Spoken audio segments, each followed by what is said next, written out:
ఒక మనిషికి ఒక సహాయం చేయాలంటే వాళ్ళకి చాలా మంచి గుణమే ఉండాలి. సో ఈ రోజు మనతో పాటు RJ inspiration hands chairman Uma Karthik గారు ఉన్నారు.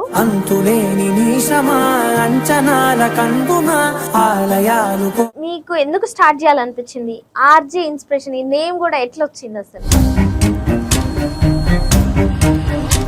ఆర్జే కంటే ముందు అందరూ తెలుసుకోవాల్సింది ఉమా కార్తిక్ గురించి. అవును, మ్యారేజ్ అయిపోయాక వెంటనే నాకు ప్రెగ్నెన్సీ అందింది. నాకు 5 months లో కొంచెం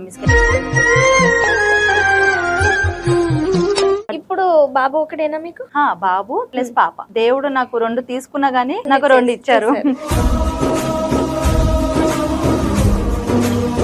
మిగిలిన వాళ్ళందరూ జస్ట్ హెల్ప్ చేసామా, ఒక ఫౌండేషన్ పెట్టామా అని ఎట్లా ఉంటది. బట్ మీరు వాళ్ళు ఏ ఏరియాలో ఉన్నా అక్కడికి వెళ్ళి మీరే దగ్గరుండి రిస్క్ తీసుకొని, సో ఎందుకు ఇదంతా చేయాలనిపిస్తుంది? సింగిల్ పేరెంట్ అంటే ఒకవేళ మదర్ చనిపోతే ఫాదర్ ఉంటే వాళ్ళకి కూడా హెల్ప్ చేస్తారా? ఓన్లీ ఉమెన్ ఉంటే ఫాదర్ లేకపోతేనే చేస్తారా? ఇప్పుడు ఎంత మంది ఉన్నారు మ్యామ్ మీ దగ్గర మొత్తం కంప్లీట్ గా? ఇప్పుడు ఒక 500 సింగిల్ పేరెంట్స్ ఉన్నారు. మీకు స్పాన్సర్స్ కూడా మంచిగానే ఉంటారా మ్యామ్? ఇంతమంది అంటే చాలా కష్టం కదా. 200 members అంటే ఇట్స్ నాట్ ఏ జోక్. అవును. సో ఎలా పాసిబుల్ అవుతుంది? స్పాన్సర్ అంటే నేను ఎవరిని కూడా ఇప్పటి వరకు నేను అమౌంట్ ఎవరి దగ్గర అడగలేదు. సో మీ సొంత డబ్బులతోనేనా? యా.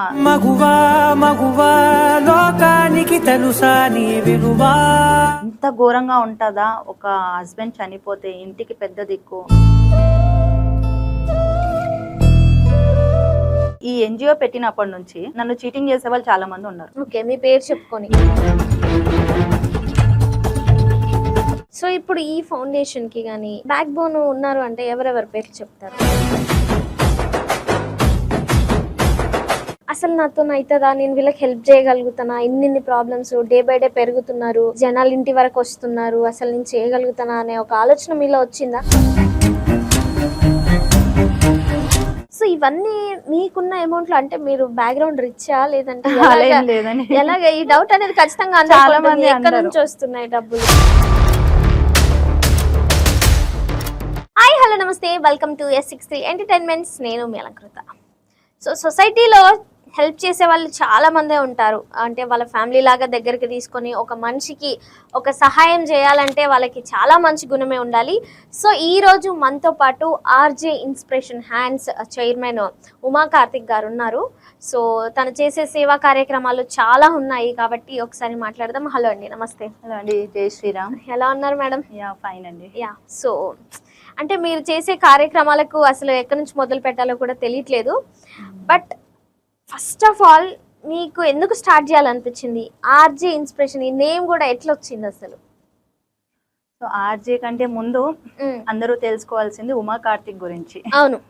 సో ఎందుకంటే చాలా మంది ఇది జనరల్ గా అడిగే క్వశ్చన్ నాకు, ఇది ఎందుకు స్టార్ట్ చేసావు అని. ఎందుకంటే కాన్సెప్టే చాలా డిఫరెంట్ కాన్సెప్ట్. అవును. మామూలుగా మనం అన్ని ఎన్జిఓస్ చూస్తాము, హ్యాండిక్యాప్ కావచ్చు, ఓల్డ్ ఏజ్ హోమ్ కావచ్చు, సో చాలా మనకి ఎన్జిఓస్ చూసాము.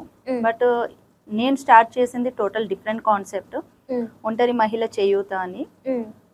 సింగిల్ పేరెంట్ అంటే సింగిల్ పేరెంట్ మనకి భర్త చనిపోయిన వాళ్ళు ఉంటారు, అలాగే డివోర్స్ అయిన వాళ్ళు కూడా ఉంటారు. బట్ నేను ఓన్లీ భర్త చనిపోయి ఎవరైతే ఫ్యామిలీ సపోర్ట్ లేకుండా ఉంటారు చూడండి, వాళ్ళకి మాత్రం సపోర్ట్ చేస్తాను. నా పేరు Uma Karthik, RJ inspiration hands founder and chairman. So Uma Karthik before marriage ఎలా ఉండే, ఆఫ్టర్ మ్యారేజ్ ఎలా ఉండే, సో అవన్నీ బిఫోర్ మ్యారేజ్కి వచ్చేవరకు నేను హ్యాపీగా జాబ్ చేసుకొని, సో మనము ఒక రెస్పాన్సిబిలిటీతో ఒక తల్లిదండ్రులు చూసుకొని హ్యాపీగా ఉంటాం. ఎవరైనా బిఫోర్ మ్యారేజ్ మనకి ఒక తల్లిదండ్రులు ప్రొటెక్షన్ చేసుకుంటూ మనము ఆ లైఫే డిఫరెంట్. బట్ ఆఫ్టర్ మ్యారేజ్ ఎప్పుడైతే మనకి మ్యారేజ్ అవుతుందో ఇంకా లైఫ్ అన్నది చేంజ్ అయిపోతుంది. ఎవరికైనా కంప్లీట్ ఇంకా మన లైఫే టోటల్ చేంజ్ అయిపోతుంది అక్కడే. కానీ దేవుడి దయ వల్ల మా హస్బెండ్ చాలా మంచి వాళ్ళు, మా అత్తయ్య మామయ్య అంటే నన్ను కూతురులాగానే చూసుకునే వాళ్ళు. కానీ మాది inter caste marriage actually. Yeah. తను తమిళ్, నేను తెలుగు. అవునా? Yeah. ఓయమ్మో. అందుకే ఉమా కార్తీక్ అన్ని పేరు చెప్పగానే అందరు తమిళియన్స్ అని అడుగుతారు. Okay okay. సో మ్యారేజ్ అయిపోయాక వెంటనే నాకు ప్రెగ్నెన్సీ అందింది. సో అప్పుడు నాకు 5 monthsలో పాప, అది బాబు, ఫస్ట్ బాబు నాకు కొంచెం మిస్క్యారేజ్ అయిపోయింది అక్కడ. ఓకే. సో కొంచెం ఇష్యూస్ వల్ల అది మిస్ అయిపోయింది. తర్వాత మళ్ళీ 6 monthsకి మళ్ళీ ఇంకొక ప్రెగ్నెన్సీ అందింది. మళ్ళీ తర్వాత 7 monthsకి మళ్ళీ ఇంకొకటి మిస్క్యారేజ్ అయింది. సెకండ్ టైం కూడా. So okay. సో ఆ 2 timesలో నేను చాలా నేర్చుకున్నాను. అలా 2 మిస్క్యారేజ్ అయిపోయాక తర్వాత మళ్ళీ థర్డ్ ప్రెగ్నెన్సీకి నేను కంప్లీట్ 9 months నేను బెడ్ రెస్టే ఉన్నాను. ఓకే. అసలు ఈవెన్ బ్రష్ కూడా నేను ఇంకా బెడ్ రెస్ట్ అంటే అంటే ఆ 2 మిస్క్యారేజ్ అవ్వడానికి ఏమైనా రీజన్స్ ఏమైనా ఉన్నాయా? మీరు జాగ్రత్తగా ఏమైనా ఉండలేదా లేదంటే? అంటే తెలియదు. మ్యారేజ్ అయిన కొత్తలో ఇప్పుడు చాలా మంది నన్ను అడుగుతుంటారు. సేమ్ వాళ్ళలో నేను చూసుకుంటాను. బట్ నాకు తెలిసినంత వరకు నేను సలహా ఇస్తాను వాళ్ళకి ఎలా జాగ్రత్తగా ఉండాలి అని. బట్ ఆ టైంలో నాకు నిజంగానే తెలియలేదు. సో డాక్టర్ కూడా అంత ఏం లేదు, మామూలుగానే మీరు వెళ్ళొచ్చు, అన్ని తినొచ్చు, అవి అన్ని కూడా చెప్పారు. బట్ ఎందుకో అది అయిపోయింది. కానీ చాలా డిస్టర్బ్ అయ్యాను అసలు నా లైఫ్లో. నేను 2014 to 2016 మా బాబు పుట్టేంత వరకు అసలు నేను ఒక స్మైలింగ్ ఫేస్ అంతే. ఎవరికి నేను చెప్పుకోలేను ఆ బాధ. ఒంటరిగానే చాలా ఫీల్ అయ్యాను, చాలా ఏడ్చాను. నాకు ఎలా అంటే అన్నీ మర్చిపోవడం కూడా జరిగింది ఆ టైంలో. బట్ నేను ధైర్యం చెప్పుకున్నాను. అంటే ఇప్పుడు మా హస్బెండ్ ఒక్కరే అబ్బాయి. ఇప్పుడు ఏదైనా నేను ముందుకు వెళ్ళాలి. బట్ అదే తలుచుకుంటూ ఉంటే మళ్ళీ లైఫ్ స్పాయిల్ అయిపోతుంది. నన్ను నమ్ముకొని ఉన్న మా హస్బెండ్ లైఫ్ స్పాయిల్ అయిపోతుంది. సో ప్రతిసారి నాకు సిచ్యువేషన్స్ అన్నది నాకు గుర్తు చేస్తుండే ఏదైనా. సరే అయింది, అయిపోయింది, పాస్ట్. తర్వాత బాబు పుట్టాడు. సో నా లైఫ్ మళ్ళీ ఆ 3 years ఎంత నేను స్ట్రగుల్ అయ్యానో, మా బాబు వచ్చాక నాకు అంత రిలీఫ్ అయిపోయారు. చాలా రిలీఫ్ అసలు. మామూలుగా ఒకటి ప్రెగ్నెన్సీ వెళ్ళిపోతేనే చాలా డిస్టర్బ్ అవుతారు. అలాంటిది నేను 7 months పాపకి నేను ఫీడ్ కూడా చేశాను. బట్ అయినా స్టిల్ రాలేదు. నాకు చాలా డిస్టర్బ్ అయ్యాను. అండ్ పాప కూడా చాలా అమౌంట్ కూడా ఖర్చు అయింది. అయినా కానీ కూడా బేబీ రాలేదు మనకి. ఇప్పుడు బాబు ఒకటేనా మీకు? బాబు ప్లస్ పాప. దేవుడు నాకు 2 తీసుకున్నా గానీ నాకు 2 ఇచ్చారు. ఆ విషయము దేవుడికి నేను చాలా రుణపడి ఉంటాను యాక్చువల్లీ. పాప బాబు తీసుకున్నా గానీ దేవుడు మళ్ళీ నాకు 2 రిటర్న్ ఇచ్చారు. బాబు 4th class, పాప నర్సరీ. వాళ్ళ పేర్లు ఏంటి? రక్షిత్ అండ్ జస్విక. ఓకే. తమిళనాడులో చదివిస్తున్నారా మన తెలుగులో చదివిస్తున్నారా? ఇక్కడే హైదరాబాద్ అండి. ఇక్కడే ఉంటున్నారు అందరూ? అవును. మీ తమిళియన్స్ అందరూ ఫ్యామిలీ అందరు ఇక్కడే. మీ హస్బెండ్ ఏం చేస్తుంటారు మేడం? తను ప్రైవేట్ జాబ్ చేస్తున్నారండి ఇప్పుడు. ఒక చిన్న ఇక్కడ జూబ్లీ హిల్స్ లో తను ఒక బ్యాంకింగ్ సెక్టర్ లో జాబ్ చేస్తున్నారు. ఓకే. యా. సో మరి ఆర్జే ఇన్స్పిరేషన్ అనేది ఎలా స్టార్ట్ అయింది? ఇక్కడ స్టార్ట్ అయింది? సో ఆర్జే అనేది మా పిల్లల పేరు, రక్షిత్, జస్విక. సో నేను చేసేది ఇప్పుడు పిల్లల కార్యక్రమం కాబట్టి పిల్లల పేరు ఉంటే బాగుంటది అనుకొని నేను ఆర్జే ఇన్స్పిరేషన్ హ్యాండ్స్ అని పేరు పెట్టాను. సో ఈ ఇన్స్పిరేషన్ అన్నది ప్రతి ఒక్కరికి ఒక ఇన్స్పిరేషన్ గా ఉండాలి. ఇప్పుడు బయట మనం సమాజం చూస్తున్నాము, హెల్పింగ్ నేచర్ అన్నది చాలా తగ్గిపోయింది. మనకి ఎందుకులే, మన ఫ్యామిలీ మనకి ఎండ్ ఆఫ్ ది డే మన ఫ్యామిలీ బాగుందా లేదా అని ఆలోచించిన వాళ్ళే ఉన్నారు చాలా మంది. ఇది ఒక ఇన్స్పిరేషన్ గా ఉండాలి. ఎందుకంటే నేను స్టార్ట్ చేసింది చిన్న ఎన్జిఓ కాదు, ఇది చాలా పెద్ద ఎన్జిఓ చెప్పాలి అంటే. ఎందుకంటే వినడానికి చాలా సింపుల్ గా ఉంది, పిల్లలకి ఫీజు పే చేయడానికి మాత్రమే అనుకుంటున్నారు. బట్ అది దాని వాళ్ళ పెయిన్ అన్నది నేను మీకు ఎక్స్ప్లెయిన్ చేస్తాను. సో ముందుగా నా గురించి మీకు చెప్పాను కదా. సో పిల్లలు నాకు అంటే చాలా ఇష్టం కాబట్టి నేను ఫస్ట్ పిల్లలకి చేస్తే బాగుంటది అనేసి నేను ఈ కార్యక్రమాన్ని స్టార్ట్ చేశారు. సో అందుకే అంటే డిఫరెంట్, మిగిలిన వాళ్ళందరూ జస్ట్ హెల్ప్ చేసామా, ఒక ఫౌండేషన్ పెట్టామా అనేట్లు ఉంటుంది. బట్ మీరు వాళ్ళు ఏ ఏరియాలో ఉన్నా అక్కడికి వెళ్ళి మీరే దగ్గరుండి రిస్క్ తీసుకొని, సో ఎందుకు ఇదంతా ఎందుకు చేయాలనిపిస్తుంది? నేను బిఫోర్ మ్యారేజ్ జాబ్ చేశాను, తర్వాత మళ్ళీ పిల్లలు, మళ్ళీ తర్వాత బిజినెస్ చేశాను, మళ్ళీ పాప కన్సీవ్ అవడంతో నేను ఆ బిజినెస్ కూడా తీయాల్సి వచ్చింది. నేను చాలా డిస్టర్బ్ అయ్యాను ఇవన్నీ విషయంలో. ఎందుకంటే నేను జాబ్ చేసినప్పుడు చాలా కష్టపడ్డాను, ప్రెగ్నెన్సీలో కష్టపడ్డాను, ఈవెన్ బిజినెస్ ఉన్నప్పుడు కష్టపడ్డాను. ఏంటి అసలు నాకు అర్థం కాలేదు. అంటే నేను ఏం చేసినా కానీ కూడా నా చేతికి ఎందుకు రావట్లేదు అని ఎంత కష్టపడ్డానో నాకు తెలుసు. ఒక అబ్బాయి కూడా అంత కష్టపడి ఉండడు. సీరియస్ గా నాకేంటంటే నాకు డిపెండింగ్ అసలు ఇష్టం ఉండదు. బిఫోర్ మ్యారేజ్ నుంచి ఇండిపెండెంట్ గానే ఉండడం ఇష్టం. బట్ ఇవన్నీ కూడా నాకు వెనక తిరిగి చూసుకుంటే ఏమీ లేదు. సో నేను నా ఇష్ట దైవం అక్కడ వెళ్ళి నేను ఏమీ కోరుకోలేదు దేవుడికి ఇప్పటివరకు. ఒక్క ఛాన్స్ ఇవ్వు మళ్ళీ అని నేను మళ్ళీ దేవుడిని అదే కోరుకున్నాను. కానీ దేవుడు మేబీ ఇంతమంది పిల్లలకి అవసరం కోసం ఇవన్నీ నాకు అవన్నీ దూరం చేస్తాడు అనిపిస్తుంది ఒక్కొక్కసారి. సో ఆ పెయిన్ లోంచి వచ్చిన థాటే ఇది కంప్లీట్ గా. అవును. సో ఇప్పుడు మనకి జనరల్ గా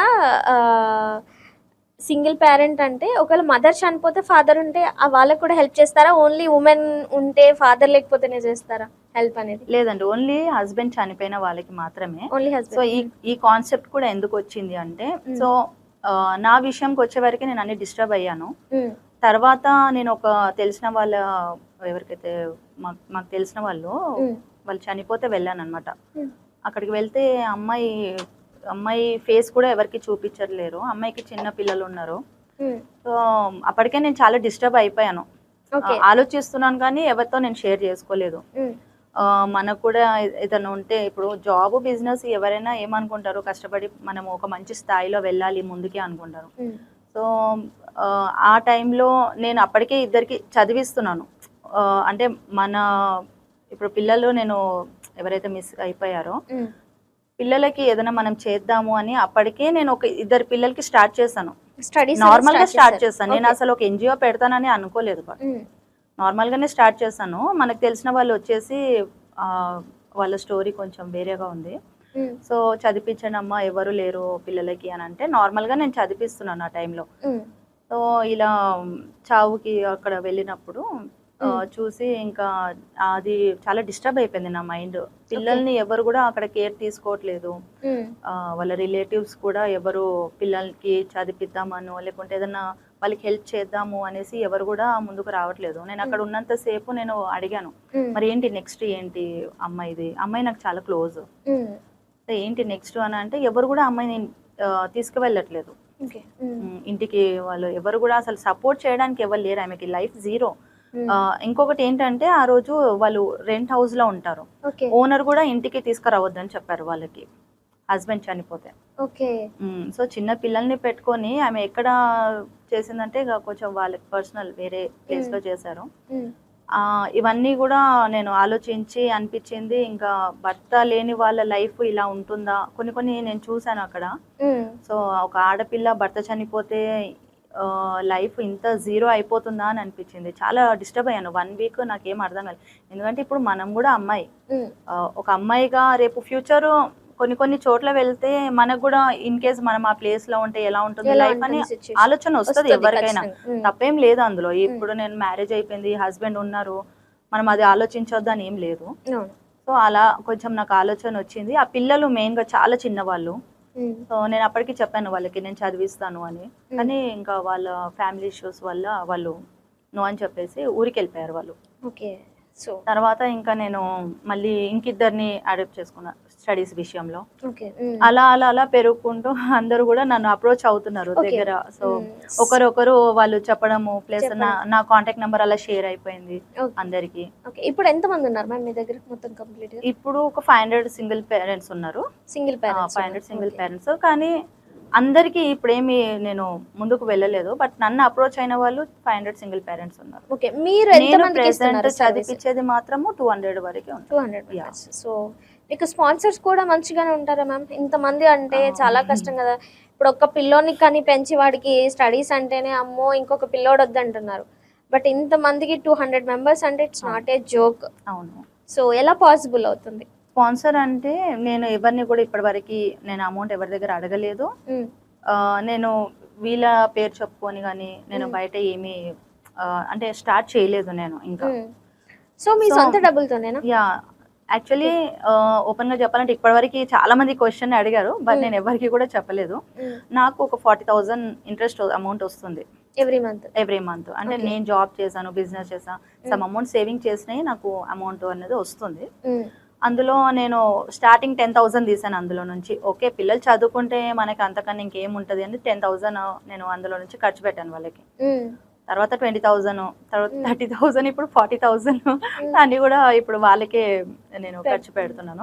సో నాతో పాటు నా ఫ్రెండ్స్ కానీ కజిన్స్ వీళ్ళందరూ కూడా ఇంకా నేను ఈ వర్క్ స్టార్ట్ చేశాను కాబట్టి వాళ్ళు కూడా నాకు సపోర్ట్ చేస్తున్నారు. సో ఓన్లీ నా సర్కిల్ వరకే అందరూ కూడా ఒక మంత్లీ ఒక 3-4 months వాళ్ళు కూడా రెగ్యులర్ గా ఇవ్వాలంటే వాళ్ళకు కూడా ఫ్యామిలీస్ ఉంటాయి కదా. సో ఎవ్రీ 2-3 months కొంతమంది రెగ్యులర్ గా ఇచ్చే వాళ్ళు ఉన్నారు, కొంతమంది 3 months కి ఒకసారి ఇచ్చే వాళ్ళు ఉన్నారు. ఇయర్లీ పిల్లల్ని చదివిస్తా అన్న వాళ్ళు కూడా ఉన్నారు. మా కజిన్ అన్నయ్య ఉంటారు, తను ఫారెన్ లో ఉంటారు. ఎవ్రీ ఇయర్ 2 పిల్లలకి చదివిస్తారు తను.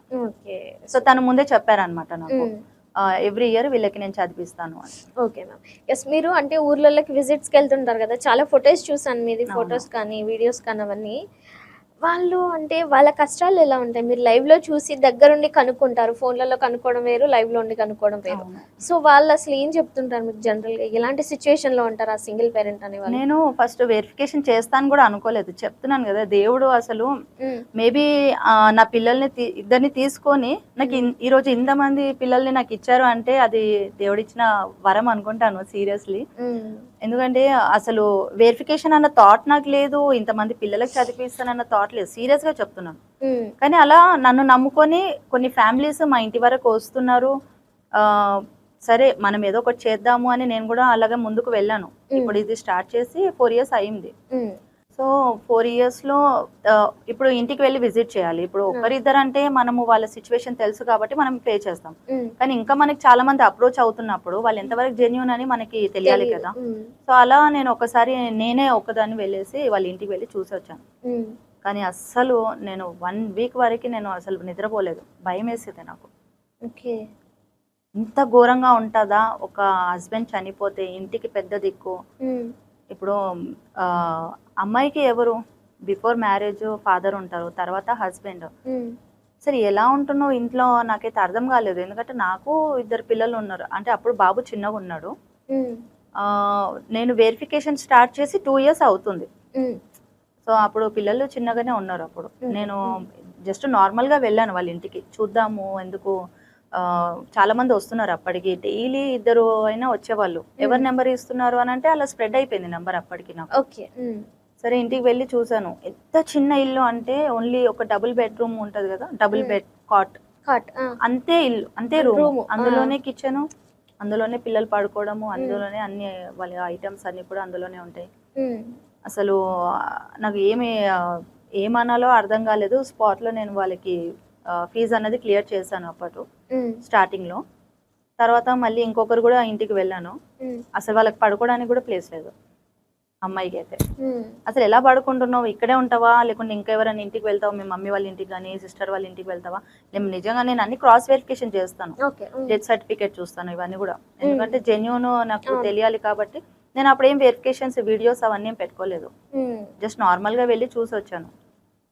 కానీ అప్పటికి నాకు కూడా చిన్న పిల్లలు ఉన్నారు కాబట్టి మేబీ నేను అలా కనెక్ట్ అయ్యి ఉంటాను. ఎందుకంటే ఆ పొజిషన్ లో మన పిల్లలు ఉంటే అసలు ఉండగలుగుతారా? ఎవరైనా పిల్లలే కదా. అందులో ఆ పిల్లల బాధ ఏంటో నాకు బాగా తెలుసు కాబట్టి అసలు ముందు చాలా ఏడ్చేదాన్ని, ఇప్పుడు నేను చాలా స్ట్రాంగ్ అయిపోయాను చెప్పాలి అంటే. వాళ్ళ బాధలు కష్టాలను వినేసి వచ్చి మీరు ఇంటి దగ్గర ఏడ్చేవాళ్ళు. చాలా ఏడ్చేదాన్ని. ఏమనకపోయేదా మేడం? స్టార్టింగ్ మా హస్బెండ్ కి కూడా అర్థం కాలేదు, నీకు ఎందుకు వేరే వాళ్ళు లైఫ్ లో మనం మంచి చేయాలని వెళ్తే మనకి చెడు అవుతుంది ఖచ్చితంగా. అది ఇప్పుడు ప్రెసెంట్ నేను ఫేస్ చేస్తున్నాను కూడా. కానీ అప్పుడు స్టార్టింగ్ లో ఉన్నప్పుడు నాకు మా హస్బెండ్ కి కొంచెం గొడవలు అయ్యాయి. తర్వాత నేను మా హస్బెండ్ తెలియకుండా వాళ్ళ ఇంటికి వెళ్ళి చూసి రావడం. ఎందుకంటే పిల్లల విషయంకి వచ్చే వరకు నాకు వెనకడుగు వేయాలనిపించలేదు అప్పటికి. సో అలా అన్ని స్లోగా చాలా చూసాను. ఇప్పుడు ఈ ఆర్జే ఇన్స్పిరేషన్ అన్నది ఇప్పుడు స్ట్రాంగ్ గా నిల్చుంది. కానీ దానికి ముందు నేను ఒకదాన్ని అసలు ఏంటి సింగిల్ పేరెంట్, భర్త చనిపోతే ఎలా ఉంటది వాళ్ళ లైఫ్ అన్నది నేను 1 year అందరి ఇంటికి వెళ్ళి చూసి వచ్చాను నేను. చూసొచ్చారు కదా. సో మీ టీమ్ లో మీరు ఒకరే ఉన్నారా, ఇంకెవరైనా ఉన్నారా? అయితే 2 years బ్యాక్ నేను టీం పెట్టుకున్నాను. ఎందుకంటే కంప్లీట్ గా ఇది వీడియోస్ తీసుకుంటే బాగుంటది అని. అంతకు ముందు ఒక ఇన్సిడెంట్ అయింది, కొంచెం వేరే చిన్న ఇష్యూ అయింది.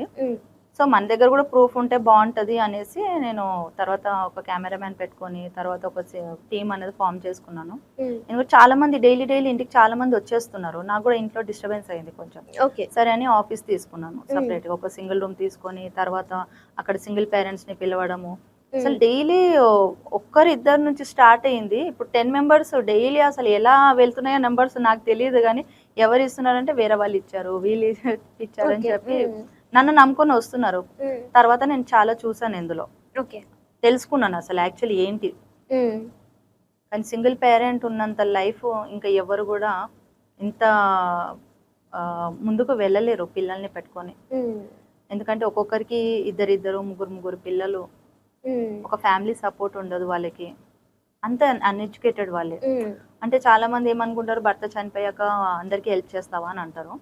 ఇందులో నేను కొన్ని రూల్స్ పెట్టుకున్నాను. ఏంటంటే ఎవరికైతే ఫ్యామిలీ సపోర్ట్ లేదో అండ్ అన్ఎడ్యుకేటెడ్ ఉండాలి, డెత్ సర్టిఫికేట్ ఉండాలి, రెంట్ హౌస్, ఇవన్నీ నేను కొన్ని వెళ్తూ నేను కొన్ని రూల్స్ పెట్టుకున్నాను. ఎందుకంటే అందరికి నేను చేసుకుంటూ వెళ్తే స్టూడెంట్స్ ఎక్కువ అయిపోతుంటారు. సో మన వరకు ఎంత చేయాలో అంత చేయాలి. కాబట్టి కొంతమంది స్టార్టింగ్ లో నాకు అబద్ధాలు చెప్పారు, అలా కూడా చెప్పారు కొంతమంది. అందుకని ఇంకా నేను వెళ్తూ అన్ని నేను మార్చుకున్నాను వాళ్ళ. సో టీమ్ మెంబర్స్ కి వచ్చే వారికి ఇంకా వాళ్ళని కూడా పెట్టుకోవాల్సి వచ్చింది. ఎందుకంటే అప్పుడు నేను ఒక్కదాని ఉన్నప్పుడు నేను నార్మల్ గా వెళ్ళిపోయేదాన్ని.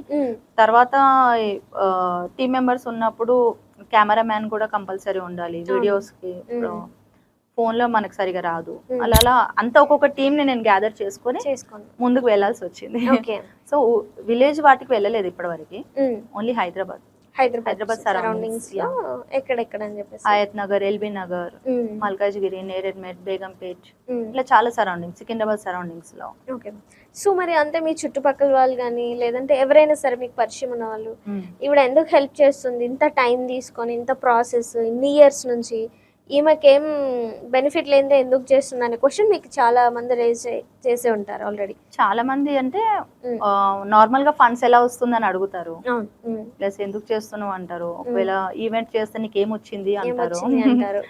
సో నేను చెప్తాను నాకు ఆనందం వచ్చింది అని చెప్తాను.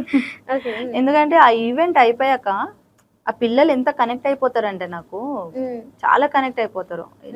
నేను నా జర్నీ స్టార్టింగ్ పిల్లలు ఎక్కడ మిస్ అయ్యారో ఈ రోజు నా చుట్టూ పిల్లలు ఉంటే నాకు అంత హ్యాపీ అనిపిస్తుంది. అంటే ఆ జర్నీ కొన్ని మనం చెప్పలేము, అది అలా మనం వెళ్తుంటేనే అర్థమవుతుంది. ఒకరికి మనం ఎక్స్ప్లెయిన్ చేయాలి అని అంటే అది వాళ్ళకి చిన్నగా అనిపించవచ్చు ఎవరికైనా, బట్ దేవుడు నన్ను ముందుకు తీసుకెళ్తున్నాడు. ఆయన దయ లేనిది నేను ఇక్కడ వరకు రాలేను. ముఖ్యంగా సింగిల్ పేరెంట్ పడే స్ట్రగుల్ ఏంటంటే ఆమె ఇప్పుడు ఎవరైనా కానీ కూడా మన పిల్లలు బాగుండాలి అని ఆలోచిస్తారు. మరి ఇప్పుడు ఆ అమ్మాయి ఇద్దరు ముగ్గురు పిల్లల్ని తీసుకొని ఎలా ముందుకు వెళ్తుంది? శాలరీస్ ఎంత ఉండొచ్చు మీరు చెప్పండి. ఇంకొకటి హస్బెండ్ చనిపోయిన తర్వాత ఎట్ సైడ్ నుంచి ఎవరు సపోర్ట్ చేయరు, అంతకు ముందు ఉన్న వాళ్ళు కూడా, ఇటు పేరెంట్స్ కానీ అటు పేరెంట్స్ కానీ ఏం సపోర్ట్ చేయరు. అసలు ఎలా అంటే వాళ్ళ లైఫ్, మా అబ్బాయి చనిపోయాడు, ఇంకా మిమ్మల్ని చూసుకునేంత స్తోమత లేదు మాకు, మీరు కూడా వెళ్ళిపోండి అని చెప్పి. ఇప్పుడు నా దగ్గర ఉన్న సింగిల్ పేరెంట్స్ అంతా వాళ్ళే కదా, ఎవరు కూడా అత్త వాళ్ళు చూసిన వాళ్ళు ఎవరు లేరు. సో అంటే ఇప్పుడు ఈ సింగిల్ పేరెంట్స్ ఎవరైతే ఉన్నారో లేడీస్, వాళ్ళకి ఏమైనా జాబ్స్ ఇప్పియడం అట్లాంటిది ఏమైనా చేస్తున్నారా మళ్ళీ వాళ్ళ కోసం? అయితే ముఖ్యంగా వాళ్ళు అడిగేది నన్ను అదే క్వశ్చన్, మేడం మాకు ఫీజు కంటే ముందు మాకు ఏదైనా జాబ్ చూపించండి, మాకు 10,000 శాలరీ సరిపోవట్లేదు. ఎందుకంటే నేను అన్ని అడుగుతాను, వాళ్ళ ఇంటికి వెళ్ళి వెరిఫికేషన్ చేసినప్పుడు ఈవెన్ సెకండ్ మ్యారేజ్ కూడా మీకు ఇంట్రెస్ట్ ఉందా లేదా అని కూడా అడుగుతాను. ఎందుకంటే వాళ్ళ ఫ్యూచర్ ప్లానింగ్స్ నాకు తెలియాలి కదా. ప్లస్ పిల్లల్ని గవర్నమెంట్ స్కూల్ వేయొచ్చు కదా, ఎందుకు ఇంత స్ట్రగుల్ అవుతూ ప్రైవేట్ స్కూల్లో ఎందుకు వేస్తున్నావు? బడ్జెట్ స్కూల్లోనే వేస్తారు వాళ్ళు, మరి ఎందుకు అంత చిన్న స్మాల్ అమౌంట్ అయినా వాళ్ళు కట్టే పొజిషన్ లో లేరు. కానీ వాళ్ళు ఒకటే చెప్తారు, మా ఆయన ఉన్నప్పుడు మేము ఇష్టంగా వేసుకున్న స్కూల్ అది, సో ఆయన కోరిక పిల్లలు అక్కడే చదవాలని. సో ఇప్పుడు ఆయన లేడు అని చెప్పేసి గవర్నమెంట్ స్కూల్లో వేయలేము మేడం, మేము కష్టమైనా పర్వాలేదు పిల్లలకి చదివిస్తాము అని చెప్పేవాళ్ళు. అందరి క్వశ్చన్ అందరి సేమ్ ఆన్సర్. సో ఈ 4 years లో మీరు చాలా ఒడిదుడుకులే చూసుంటారు. సో కొన్ని ఫ్యూ మా కోసం ఏమైనా చెప్పండి. టీమ్ గా ఫామ్ చేసుకున్నప్పుడు అంటే నేను జాబ్ చేసినప్పుడు నాకు ఏం ప్రాబ్లమ్స్ రాలేదు. నేను కష్టంగానే ఎంతో కష్టపడి నేను ముందుకు వచ్చాను. ఈవెన్ బిజినెస్ ఉన్నప్పుడు కూడా నేను ఏం ప్రాబ్లమ్స్ ఫేస్ చేయకుండానే మంచిగానే ముందుకు వెళ్ళిపోయింది 4 years. కానీ ఈ ఎన్జిఓ పెట్టినప్పటి నుంచి నన్ను చీటింగ్ చేసే వాళ్ళు చాలా మంది ఉన్నారు. ఓకే, మీ పేరు చెప్పుకొని. యా నా పేరు చెప్పుకొని ప్లస్ నాతో దిగిన ఫొటోస్ అవన్నీ కూడా బయట అమౌంట్ కలెక్ట్ చేస్తున్నారు. Okay. Yeah and single parents నుంచి అమౌంట్ తీసుకున్న వాళ్ళు ఉన్నారు. అయ్యయ్యో, మీ టీమ్ లో జాయిన్ అయ్యి ఇట్లా మీ టీం అని చెప్పుకొని. టీమ్ మెంబర్స్ అని చెప్పలేను, ఎందుకంటే కొన్ని చెప్పలేము మనం ఇప్పుడు ఆన్ కెమెరా. మనం పాపం వాళ్ళకి మనం హెల్ప్ చేద్దామని పోతే వాళ్ళ దగ్గర ఇంటికి వెళ్ళినప్పుడు కాళ్ళు పట్టుకొని ఏడుస్తారు సింగిల్ పేరెంట్స్. మమ్మల్ని వెతుక్కుంటూ ఎవరు రాలేదు ఇప్పటి వరకు. అసలు భర్త చనిపోయినారు అంటేనే మా ముఖము చూడరు అసలు. ఎన్ని అవమానాలు భరిస్తున్నాం మేము.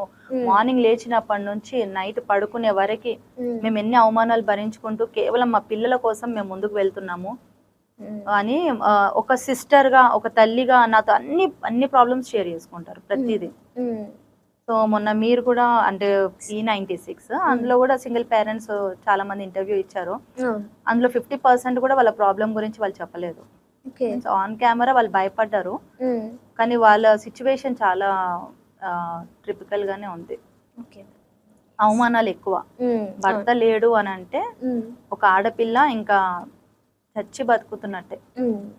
సో ఇప్పుడు ఈ ఫౌండేషన్ కి కానీ బ్యాక్ బోన్ ఉన్నారు అంటే ఎవరెవరి పేర్లు చెప్తారు మెయిన్ గా మీకు, మిమ్మల్ని సపోర్ట్ చేసి ముందుకెళ్ళే ఖచ్చితంగా? ముందుగా రాధే రాధే గ్రూప్ వాళ్ళు నాకు చాలా సపోర్ట్ చేస్తారు, ఈవెంట్ ఉన్నప్పుడు కానీ సింగిల్ పేరెంట్స్ కి కానీ. అండ్ జీవన్ లాల్ సార్, తను income tax commissioner AP and Telangana. And మా ఫ్యామిలీ మెంబర్స్, ఫ్రెండ్స్.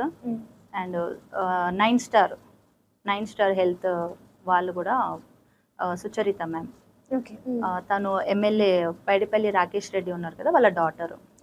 సో వీళ్ళు ఇప్పుడు ప్రెసెంట్ నాతో జర్నీ చేస్తున్న వాళ్ళు, నాకు చాలా సపోర్ట్.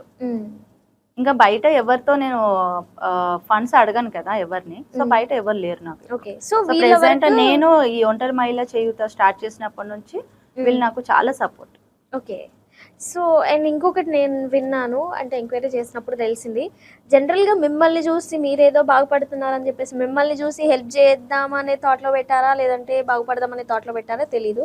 కొంతమంది ఎన్జిఓ సేమ్ కాన్సెప్ట్ పెట్టారని కూడా విన్నాను. దాని గురించి ఏం చెప్తారు? నన్ను చూసి కాపీ కొట్టే వాళ్ళు ఉన్నారు. ఓకే, కానీ నేనేం మాట్లాడలేకపోతున్నాను. వాళ్ళు అనుకున్నంత ఈజీ కాదు అసలు. మీరు పెట్టుకున్నంత ఖర్చు వాళ్ళు పెట్టుకోగలుగుతున్నారా? మళ్ళీ అందరిని అడుగుతున్నారు కదా డబ్బులు. ఓకే. ఫస్ట్ ఏంటంటే మేము ఆర్జే ఇన్స్పిరేషన్ హ్యాండ్స్లో మేము టీమ్ మెంబరు. సో మీరు ఏమన్నా అమౌంట్ ఇస్తే పిల్లలు చదువుకుంటారు అని చెప్పేసి వాళ్ళు అడుగుతున్నారు. నేనే అన్నాను, అసలు నేనే ఎవరిని అమౌంట్ అడగట్లేదు, మీరు ఎందుకు అడుగుతున్నారు అని. లేదు, నీకు సపోర్ట్ చేద్దామని చెప్పేసి, ఎలాగో నువ్వు అడగలేవు కదా, మేమైనా అడిగి నీకు సపోర్ట్ చేద్దామని చెప్పి అనుకుంటున్నాము అని చెప్పి డైరెక్ట్ నాకే చెప్తున్నారు. ఇప్పుడు నేను ఎవరితో ఫైట్ చేసే పొజిషన్లో లేను, బికాస్ నేను సింగిల్ పేరెంట్స్ది నేను చాలా పెద్ద గోల్ పెట్టుకున్నాను. యాక్చువల్లీ నేను అనుకోలేదు, కానీ వాళ్ళ సమస్యలు విని వాళ్ళ ఇంటికి వెళ్ళి చూసాక వీళ్ళకి కావాల్సింది సపోర్ట్. ఆ సపోర్ట్ అన్నది మనం ఇస్తే వాళ్ళ లైఫ్లో వాళ్ళు సెట్ అయిపోతారు, అలాగే ఆ పిల్లల ఫ్యూచర్ అన్నది బాగుంటుంది. ఇప్పుడు కేవలం తండ్రి లేడు అని ఒక కారణంతో పిల్లలు వెనక పడిపోవద్దు కదా, అందుకని సో నేను వాళ్ళకి సపోర్ట్ ఉంటే బాగుంటుంది ఇలాంటి ఫ్యామిలీస్కి అని చెప్పేసి నేను ఎంక్వైరీ చేసి చాలా వరకు రిజెక్ట్ చేస్తాను. జెన్యున్గా ఉన్న వాళ్ళ ఫ్యామిలీస్ మాత్రము నేను కాంటాక్ట్లో పెట్టుకొని ఒక గ్రూప్ అనేది ఫామ్ చేసుకున్నాను. సో అందులో మీరు ఇంకా వేరే వాళ్ళు ఎవరైనా గెస్ట్లను కానీ లేదంటే ఇంకెవరినైనా కలవడానికి వెళ్ళినప్పుడు సో మాది ఇది ప్రొఫైల్ చూడమన్నప్పుడు చాలా మంది పట్టించుకోరు కదా ఇట్లాంటివంటే, ఎవ్వరు కూడా ఓ అవునా అంటారు, లేదు వేరే పార్టీ కిట్టి పార్టీ సెలబ్రేషన్ అదంటే ఓకే ఓకే వస్తాం అనే వాళ్ళు చాలా మంది ఉంటారు. ఇట్లాంటివి చెప్పినప్పుడు చాలా మంది ఇంట్రెస్ట్ చూపించారు అనమాట. సో అప్పుడు ఏమన్నా అనిపిస్తుంటుందా మీకు లోపల ఫీల్? లేదు, చాలా మంది నాకు చాలా డిఫరెంట్ కాన్సెప్ట్. అస్సలు సీరియస్గా చెప్పాలి అంటే బయట అమ్మాయిల కంటే అబ్బాయిలే అయ్యో అని అంటున్నారు కాన్సెప్ట్ వినంగానే. అమ్మాయిలు అట్లీస్ట్ నేను తీసుకెళ్లి ఆల్బమ్ కూడా చూడరు. అదొక్కటి నాకు బాధ అనిపిస్తుంది. ఇప్పుడు ఒక అమ్మాయి మనకు తెలుసు ఒక అమ్మాయి బాధ ఏంటో మనమే తెలుసుకోవాలి. అక్కడ పిల్లలు సఫర్ అవుతున్నారు, అక్కడ ఒక ఆడపిల్ల సఫర్ అవుతుంది. నువ్వు ఒక అమ్మాయిగా ఉండి నేను ఈ కార్యక్రమం చేసినప్పుడు నేను ఆల్బమ్ తీసుకొని వెళ్ళి చూపిస్తాను. నార్మల్ గా ఎక్కడైనా మీటింగ్స్ వెళ్ళినప్పుడు ఏం చేస్తుంటారు మేడం అందరు గుర్తుపట్టి అడుగుతున్నారు. సో అడిగినప్పుడు ఆల్బమ్ చూపిస్తే కనీసం లేడీస్ చూడని కూడా చూడరు. నాతో మాట్లాడడం కూడా మాట్లాడరు, ఎందుకో తెలియదు. నాకు చాలా వరకు నేను చూసాను, చాలా మీటింగ్స్ లో చూసాను. సో జెంట్స్, మేడం నా నెంబర్ తీసుకోండి, మీకు ఏమైనా అవసరం ఉంటే మాకు కాల్ చేయండి, మేము ఖచ్చితంగా పిల్లలకి ఏమైనా హెల్ప్ చేస్తాము అని చెప్పేసి. నాకు లయన్స్ క్లబ్ వాళ్ళు కానీ రూమ్ మీటింగ్ ఇలా కొన్ని బిజినెస్ మీటింగ్స్ ఉన్నాయి. సో వాళ్ళు నాకు ఈవెంట్ ఉన్నప్పుడు వచ్చి బుక్స్ ఇవ్వడం కానీ బ్యాగ్స్ ఇస్తారు, పిల్లలకి ఏదో కొంచెమైనా వాళ్ళు నాకు సపోర్ట్ చేస్తారు. కొన్ని కంపెనీస్ నుంచి నాకు చాలా వరకు హెల్ప్ అందుతుంది. బట్ లేడీస్ మాత్రము అసలు నేను ఆలోచిస్తే ఒక అందుకు అసలు అది కూడా ఒక పాయింట్ నేను అబ్జర్వ్ చేసింది దాంట్లో. బయట ఒక అమ్మాయి ఇంకొక అమ్మాయిని అర్థం చేసుకోవట్లేదు అని కొన్ని సిచ్యువేషన్స్ నేను కూడా ఫేస్ చేశాను. కాబట్టి వీళ్ళకి నేను ఒక సిస్టర్ గా, ఒక తల్లిగా, ఒక పిల్లల ఫాదర్ గా నేను ఉండాలి అని నేను డిసైడ్ అయిపోయాను. చాలా ఉన్నాయి ఇష్యూస్. సో ఈ 4 years లో అంటే నార్మల్ గా అప్ అండ్ డౌన్స్ చాలానే చూసారు. సో బాగా ఎమోషనల్ అయ్యేవారా వాళ్ళ స్టోరీస్ అన్ని వింటుంటూ మీరు? చాలా ముందు స్టార్టింగ్ బాగా ఏడ్చేదాన్ని, ఇంటికి వచ్చి 1 week. కాదు సార్, ఏమనకపోయేదా చెప్పండి ఒక మాట. సార్ స్టార్టింగ్ చెప్పాను కదా గొడవలు అయ్యేదని, తర్వాత ఇలా వెరిఫికేషన్ కి వెళ్ళి వచ్చినప్పుడు తనతో షేర్ చేసుకునేదాన్ని. బట్ స్టార్టింగ్ ఆయన తిట్టే వాళ్ళు ఇప్పుడు నన్ను సపోర్ట్ చేసి ముందుకు పంపిస్తున్నారు. అంటే అలా డిఫరెంట్ స్టోరీస్ నేను ఆయనతో షేర్ చేసుకున్నాను. ఎలా అంటే చెప్పాను కదా చాలా చిన్న ఇల్లులు. ఒక వెరిఫికేషన్ వెళ్ళినప్పుడు పేరెంట్ అక్కడ కూర్చుంది, మేము ఇక్కడ కూర్చున్నాం. అప్పుడు నేను మా పాపను కూడా తీసుకొని వెళ్ళేదాన్ని. సో పాప ఉండేది కాదు ఇంట్లో. సో పాపను కూడా తీసుకొని వెళ్ళేదాన్ని. అప్పుడంతా న్యూస్ పేపర్ లో అవన్నీ కూడా మా పాప కూడా వచ్చేది. సో వర్షం పడుతుంది, వర్షం పడినప్పుడు మా మీద అంతా వాటర్ పడ్డాయి. సింగిల్ పేరెంట్ కి 2 చిన్న పిల్లలు. సో ఎలా పడుకుంటావు, ఇంత వర్షం వస్తుంది కదా అంటే పైన అంతా రేకుల షెడ్ ఉంది. సో ఎలా పడుకుంటావు, అసలు పిల్లలు చిన్నగా ఉన్నారు కదా అంటే, మేడం మంచం మీద పడుకుంటాం మేము, పిల్లలు కాళ్ళ మీద పడుకుంటారు, నేను కూర్చుంటాను, ఇంకా అలా వెళ్ళిపోతున్నాము ముందుకి అని చెప్పేసి తను నాతో షేర్ చేసుకుంది. కానీ ఇంటికి వెళ్ళాక నేను అసలు పడుకోలేదు, ఎందుకంటే అది చూసాను నేను అంతా. అక్కడ చిన్న గిన్నెలు పెట్టడము, పిల్లలు చిన్నగా ఉండడము, నాకు ఇంటికి తీసుకొచ్చేద్దాం అనిపించింది. కానీ నా డ్రెస్ అంతా తడిచిపోయింది అవన్నీ కూడా. సరే ఇంటికి రా అని కూడా నేను చెప్పాను అప్పటికి. కానీ కొన్ని మనము ఏం చేయలేము. రెంట్ వచ్చేసి 2000, అంటే వాళ్ళకి ఉన్న శాలరీ 10,000 శాలరీలో 2000 రెంట్, కొంతమంది 4,000 5,000 రెంట్. మరి ఇంకా మిగతా 5,000 లో ఏం తింటారు, పిల్లల్ని ఎలా ముందుకు తీసుకెళ్తారు? ఇంకొక వెరిఫికేషన్ వెళ్ళినప్పుడు చాలా చిన్న రూము, నా మీద నుంచి ఎలుకలు వెళ్ళాయి, చిన్న ఎలుకలు వెళ్ళడము. అసలు ఎలా పడుకుంటారు పిల్లలు? అప్పటి వరకే నేను స్ట్రాంగ్ గా అవ్వలేదు. ఏదో చేద్దాము, సరే నన్ను నమ్ముకొని వచ్చారు, చేద్దాము, మనకు కూడా సపోర్ట్ చేసే వాళ్ళు ఉన్నారు కదా, మన సపోర్ట్ వీళ్ళకి యూజ్ అవుతుంది అని అంటే మనం ముందుకు వెళ్దాము అని అనుకున్నాను. ఈ అన్ని ఇన్సిడెంట్స్ చూసాక ఇంకా ఖచ్చితంగా వీళ్ళకి ఏదో ఒకటి చేయాలి నేను అని అనిపించింది. సో అంటే ఇలా వెరిఫికేషన్స్ వెళ్ళినప్పుడు కానీ, లేదంటే జనరల్గా అసలు నాతో అవుతుందా, నేను వీళ్ళకి హెల్ప్ చేయగలుగుతానా, ఇన్ని ప్రాబ్లమ్స్ డే బై డే పెరుగుతున్నారు, జనాలు ఇంటి వరకు వస్తున్నారు, అసలు నేను చేయగలుగుతానా అనే ఒక ఆలోచన మీలో వచ్చిందా, ముందుకు వెళ్తానా అని చెప్పేసి? వచ్చింది, బట్ నేను స్ట్రాంగ్ గానే ముందుకు వెళ్తున్నాను. ప్రెసెంట్ చాలా మంది డిస్టర్బ్ చేయాలని చూస్తున్నారు. అంటే ఏ విధంగా, ఏ రకంగా, ఎవరు ఇంతకి? అంటే ఇప్పుడు డిస్టర్బ్ చేసిన వాళ్ళనే నేను ఏం చేయలేకపోతున్నాను, బట్ ఇప్పుడు నేను షేర్ చేసుకోలేను అవి కూడా. అంటే ఏ విధంగా డిస్టర్బ్ చేస్తున్నారో చెప్తే సరిపోతుంది, వాళ్ళ గురించి చెప్పకపోయినా. అంటే అదే సింగిల్ పేరెంట్స్ నుంచి డబ్బులు తీసుకోవడము నాకు తెలియకుండా, అలాగే నా పేరు చెప్పుకొని ఫండ్స్ కలెక్ట్ చేసుకోవడం కానీ, ప్లస్ నేను చేస్తున్న కార్యక్రమం వాళ్ళు కాపీ కొట్టడము, ఇవన్నీ కూడా నాకు తెలుస్తున్నాయి. డిస్టర్బెన్స్ అనిపిస్తుంది కదా. ఇది మనం స్టార్ట్ చేసిన ఉద్దేశం వేరు, మనం దీన్ని చాలా ప్యూర్ గా మనం ముందుకు తీసుకెళ్దాము అని అనుకున్నాము, కానీ వాళ్ళు అది క్యాష్ చేసుకుంటున్నారు. సో నా ముందే అలా చేసుకోవడం అనేది నాకు కొంచెం బాధ అనిపిస్తుంది. కానీ దేవుడు ఉన్నాడు, సో నేను ఏదన్నా దేవుడి మీద వదిలేయడం తప్ప ఇప్పుడు నేను వాళ్ళ దగ్గరికి వెళ్ళి ఫైట్ చేయలేను. కాబట్టి నేను ఇంకా ఏం అనలేను వాళ్ళని ప్రెసెంట్. సో ఇంకా చాలా సింగిల్ పేరెంట్స్ ఇంటి పక్కనే మురికి కాలువలు, అంత చిన్న ఇళ్లలో, అంటే కేవలం ఒక భర్త చనిపోయాడు అన్న ఒక కారణంతో వాళ్ళు చిన్న రూమ్ తీసుకొని పిల్లలు సఫర్ అవుతూ వాళ్ళు ఉండడం అన్నది నాకు చాలా హార్ట్ కి టచ్ అయ్యి, అసలు నాకు నిద్రపోని రాత్రులు కూడా నేను ఉన్నాను. Okay ma'am.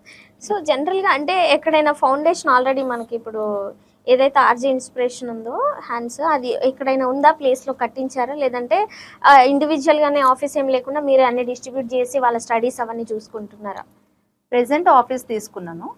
సో నేను ఇప్పుడు చాలా మంది రెంట్ పే చేయక స్ట్రగుల్ అవుతున్నారు కాబట్టి నేను వాళ్ళ కోసం ఒక ప్లానింగ్ చేశాను. ఓకే. ఏంటంటే ఇప్పుడు ఈ విషయం కూడా నాకు ఒక వేరే విధంగా చెప్పారు. అది ఆన్ కెమెరా చెప్పొద్దు అన్నారు, బట్ నేను చెప్తాను. ఎందుకంటే నేను ఓపెన్ గా నేను జెన్యున్ గా ముందుకు వెళ్తున్నప్పుడు నాకు నేనేమి వెనకడుగు వేయను, నేను భయపడను కూడా. సో ఇప్పుడు హస్బెండ్ ఉన్నప్పుడు తను వైఫ్ గురించి పిల్లల గురించి ఒక ప్రొటెక్షన్ అనేది ఆలోచించాలి, లేకుంటే మ్యారేజ్ చేసుకోవద్దు ఎవరైనా కానీ. ఎందుకంటే తన నమ్మి ఒక భార్య వచ్చినప్పుడు, వాళ్ళ నుంచి పిల్లలు వచ్చినప్పుడు వాళ్ళ గురించి ఆలోచించే రైట్ ఒక హస్బెండ్కి ఉంది ఖచ్చితంగా.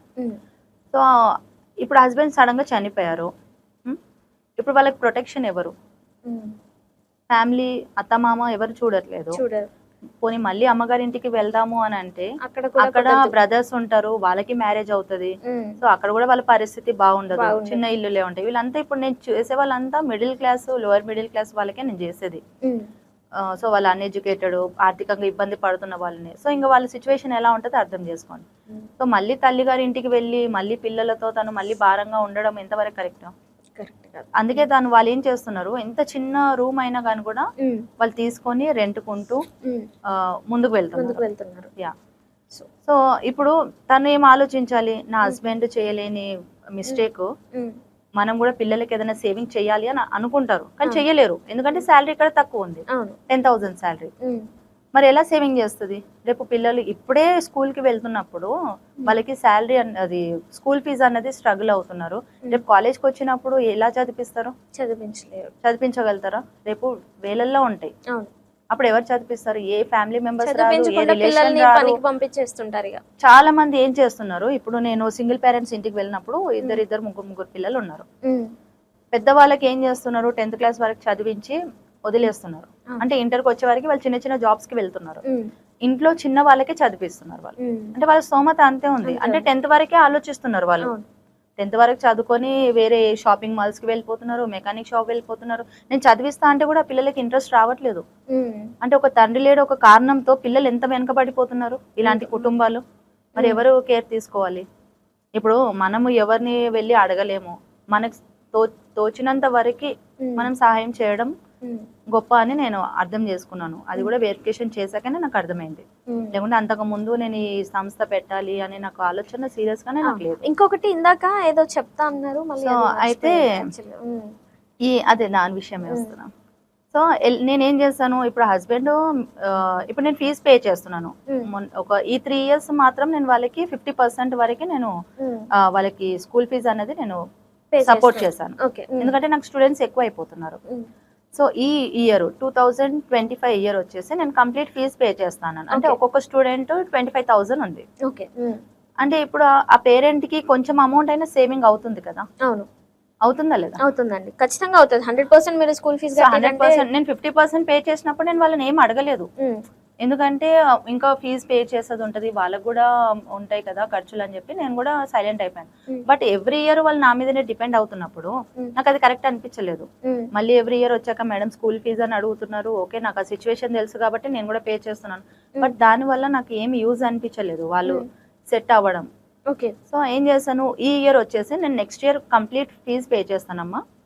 మీరు మీ హస్బెండ్ చేసిన తప్పు మీరు చేయొద్దు, ఎందుకంటే మీ పిల్లలు నీ మీద డిపెండ్ అయ్యారు కాబట్టి నువ్వు LIC అన్నది నువ్వు పే చేసుకో. LIC ఇన్సూరెన్స్ అన్నది ఇప్పుడు ప్రతి ఒక్క ఫ్యామిలీకి ఉండాల్సిన పాలసీ. అది అందరూ వేస్తారు, బట్ వాళ్ళకి అది కూడా తెలియదు యాక్చువల్లీ. LIC అంటే ఏంటి అని అడుగుతున్నారు. అంటే వాళ్ళని నేను మోటివేషన్ చేసి అమ్మ ఇప్పుడు ఈ LIC అన్నది పిల్లల పేరు మీద వేస్తే రేపు పెళ్లిళ్ళకో లేకుంటే కాలేజ్కి వచ్చే వరకు వాళ్ళకి సమ్ అమౌంట్ వస్తుంది. ఇప్పుడు వాళ్ళు బ్యాంక్ లో వేసుకోవాలన్నా సేవింగ్ చేసుకుంటారా? చేసుకోలేరు. గోల్డ్ ఏమన్నా కొనుక్కోవాలి అనుకుంటారు, మనకి ఏదైనా కష్టం వచ్చినప్పుడు వెళ్ళి షాప్ లో పెట్టేస్తారు. ఏదైనా ల్యాండ్ కొనుక్కునే సిచ్యువేషన్ లో ఉన్నారా? లేరు కదా. మరి నేను మోటివేషన్ చేసి వాళ్ళ సిచ్యువేషన్ నాకు తెలిసినప్పుడు నేను వాళ్ళకి ఒక మంచి విషయం చెప్పడం తప్పేముంది? ఒకరు ఏమంటారు, నీకు కమిషన్ గురించి LIC వేయిస్తున్నాం అని అంటారు. పేరెంట్స్ అంటున్నారా? పేరెంట్స్ కాదు, పేరెంట్స్ కి అసలు ఏం తెలియదు వాళ్ళకి, ఓకే, అసలు వేరే ఎల్ఐసి పాలసీ అనేది తెలియదు వాళ్ళకి. Okay okay. సో నేను మొన్న ఈవెంట్ నేను చేశాను ఒకటి. అవునవును. సో రీసెంట్ గా ఈవెంట్ చేసినప్పుడు వాళ్ళకి చెక్ తో పాటు ఎల్ఐసి రిసిప్ట్, అంటే అప్పటికి బాండ్ అన్నది రాలేదు, వాళ్ళ ఒరిజినల్ బాండ్ రాలేదు. ఓకే. సో నేను వాళ్ళకి రిసిప్ట్ అంటే ఒక అకౌంట్ అన్నది ఓపెన్ చేశాను వాళ్ళ పేరు మీద, సింగిల్ పేరెంట్ మీద. సో అది అసలు ఏం తెలియదు జనాలకి, ఏం తెలియదు అక్కడ ఎందుకు వేయిస్తున్నాను, ఆ సిచ్యువేషన్ ఏంటి ఏం తెలియదు. నువ్వు కమిషన్ గురించి వేయిస్తున్నావు అని అంటే, నేను కమిషన్ ఎంత వస్తుంది ఒక ఇన్సూరెన్స్ మనం వేయిస్తే, మీకు ఐడియా ఉంటది కదా, 500 100 అంతే వస్తుంది కదా. సో మళ్ళీ నేను కట్టేది ఫీజు ఎంత, 25,000. ఇప్పుడు ఎల్ఐసి ఆ సింగిల్ పేరెంట్ వేసినప్పుడు తనకి ఎంత బెనిఫిట్ ఉంది. ఇప్పుడు నేను బాండ్ అది ఎల్ఐసి ఇన్సూరెన్స్ వేసింది కూడా సింగిల్ పేరెంట్ మీద, అంటే ఒక తల్లి పేరు మీదనే అకౌంట్ ఓపెన్ చేసాం. అది కూడా నేను ఎన్ని మీటింగ్స్ అటెండ్ అయ్యి ఒక మేనేజర్ తో కూర్చొని, సార్ ఏ పాలసీ వేస్తే ఈ ఫ్యామిలీ ప్రొటెక్షన్ గా ఉంటది, ఏ పాలసీ వేస్తే ఈ ఫ్యామిలీ సేవింగ్ ఉంటది. సో ఎందుకంటే ఇప్పుడు నేను పే చేస్తున్నాను, ఇప్పుడు 10th క్లాస్ తర్వాత వాళ్ళు చదివించే స్తోమత లేదు, మరి 10th తర్వాత వాళ్ళ సిచ్యువేషన్ ఏంటి, నేను అలా ఎలా వదిలేస్తాను. ఇప్పుడు నేను ఎంత కష్టపడుతున్నా, నా 40,000 అమౌంట్ నేను వదులుకున్నది దేనికి, పిల్లల లైఫ్ సెట్ అవ్వాలనే కదా నేను వదులుకున్నది. అలా ఏం తెలియంది నువ్వు వచ్చేసి నువ్వు కమిషన్ గురించి వేస్తున్నావు అని అంటే ఆ బాధ నాకు చాలా హర్టింగ్ అనిపించింది. సో అది మోటివేషన్ చేసి నేను ఆ సింగిల్ పేరెంట్ మీద అకౌంట్ ఓపెన్ చేసి ఇప్పుడు అందరికి ఒరిజినల్ బాండ్ కూడా ఇంటికి వచ్చేసింది. ఎంత హ్యాపీగా ఫీల్ అవుతున్నారంటే, మేడం మేము కళ్ళు మూసినా కానీ మా పిల్లల పేరు మీద 10 lakhs అన్న అమౌంట్ వస్తుంది, మాకు అదే చాలు మేడం అని చెప్పి ఎంత హ్యాపీగా ఉన్నారు. ఇప్పుడు నేను ఎల్ఐసి బాండ్ వెయ్యక ముందు అది, ఇప్పుడు ఆ అమ్మాయి ఆ పేరెంట్ పడుకునే ముందు ఏం ఆలోచించేదంటే, నేను చనిపోతే నా పిల్లలకి ఎవరు, ఇప్పుడే నా పరిస్థితి ఇలా ఉంది, సో రేపు, ఎందుకంటే ప్రతి ఒక్క సింగిల్ పేరెంట్ కి హెల్త్ ఇష్యూస్ ఉన్నాయి చాలా వరకు, ఎందుకంటే ఆలోచన అలా ఉంది తనకి. పిల్లలు ఎంత కష్టమైనా ఉన్నప్పుడు తను ముందుకు తీసుకెళ్తుంది, కానీ పడుకున్నప్పుడు ఒక ఆలోచన ఏముంటుంది, ఈ శాలరీలో పిల్లల్ని ముందుకు తీసుకెళ్ళలేకపోతున్నాము, ఇప్పుడున్న 10,000 లో కొనివ్వలేము, స్కూల్ కి అన్ని చూసుకోలేము, మరి ప్రతిదీ. ఇప్పుడు మన పిల్లలు మనము ఎక్స్ట్రా యాక్టివిటీస్ ఆలోచిస్తాము, వాళ్ళ పిల్లలు ఎక్స్ట్రా యాక్టివిటీస్ కూడా ఏమి చేయనించారు, కానీ పిల్లలు అడుగుతారు, మమ్మీ స్విమ్మింగ్ పూల్కి వెళ్తాను, మమ్మీ క్రికెట్ నేర్పించు అని. అక్కడ తల్లి ఎంత స్ట్రగుల్ అవుతుంది పిల్లల గురించి, అన్ని నాతో షేర్ చేసుకుంటారు.